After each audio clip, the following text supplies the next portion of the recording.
मैं इस सदन के समक्ष यह स्पष्ट करना चाहता हूं कि कल का जो प्रकरण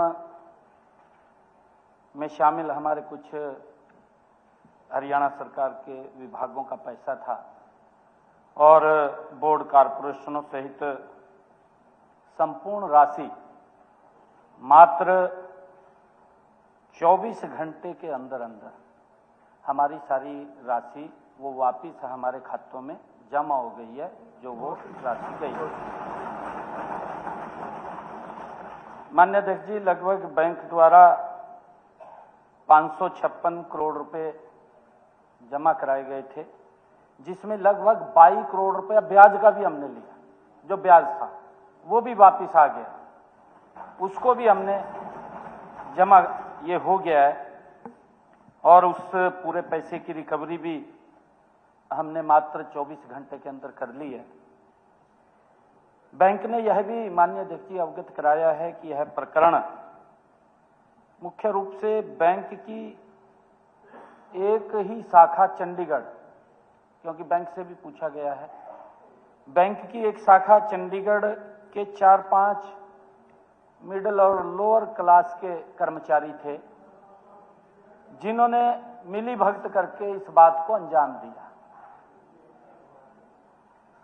सरकार बैंक के साथ मिलकर के माननीय अध्यक्ष जी यह सुनिश्चित करेगी कि इस प्रकरण में शामिल रहने वाले बैंक कर्मी या कोई निजी व्यक्ति या कोई सरकारी कर्मचारी भी है। मैंने कल भी कहा था माननीय अध्यक्ष जी, इसी सदन के अंदर मैंने कहा था कि अगर कोई सरकारी अधिकारी भी होगा या कर्मचारी होगा, उसके खिलाफ सख्त कार्रवाई करेंगे।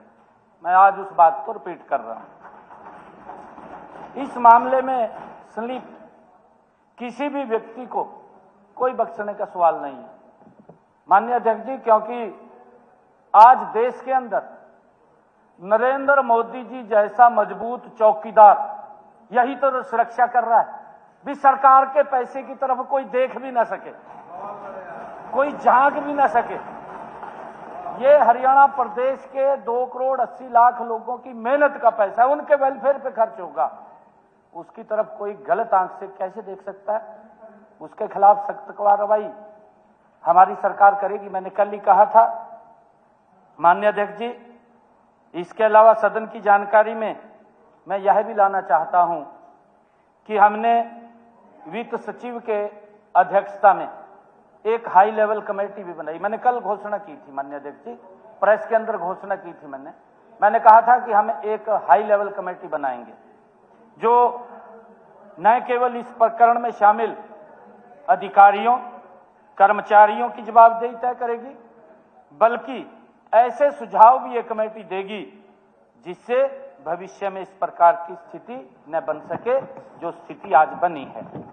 माननीय अध्यक्ष महोदय, मैं बताना चाहता हूं, कांग्रेस के साथियों को शायद यह समझने में कठिनाई भी हो रही होगी कि अब हरियाणा में शासन की कार्यप्रणाली बदल चुकी है, क्योंकि कल और आज भी मैं देख रहा था, मैंने तभी ये कहा है कि बड़े बड़े बैनर्स लेकर के सड़कों पे घूमते हुए नजर आ रहे थे।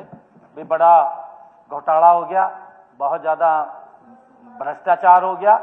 परंतु माननीय अध्यक्ष जी, ये नरेंद्र मोदी जी के नेतृत्व में ये डबल इंजन की सरकार जो एक एक पाई का हिसाब भी रखती है, उसको पर ध्यान भी रखती है कि कोई उसको गलत खर्च ना करे।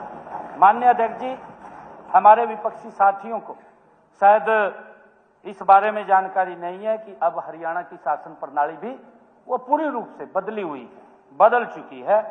वह दौर अब नहीं रहा जब घोटालों को भी दबा दिया जाता था, जो घोटाले की फाइल होती थी उसको भी दबा दिया जाता था। अब वो दौर नहीं रहा, माननीय अध्यक्ष जी। नहीं तो घोटाले की फाइल को दबा दिया जाता था, मेरे पास कई फाइलों को दबा दिया जाता था, जिम्मेदारी तय नहीं होती थी माननीय अध्यक्ष जी, किसी की जिम्मेदारी तय नहीं होती थी। ये हालात थे माननीय अध्यक्ष जी। नरेंद्र मोदी जी के कुशल नेतृत्व में भारतीय जनता पार्टी की सरकार zero tolerance all to corruption की नीति पर मजबूती से काम कर रही है। मैं ये हाउस को जानकारी देना चाहता था। Thank you.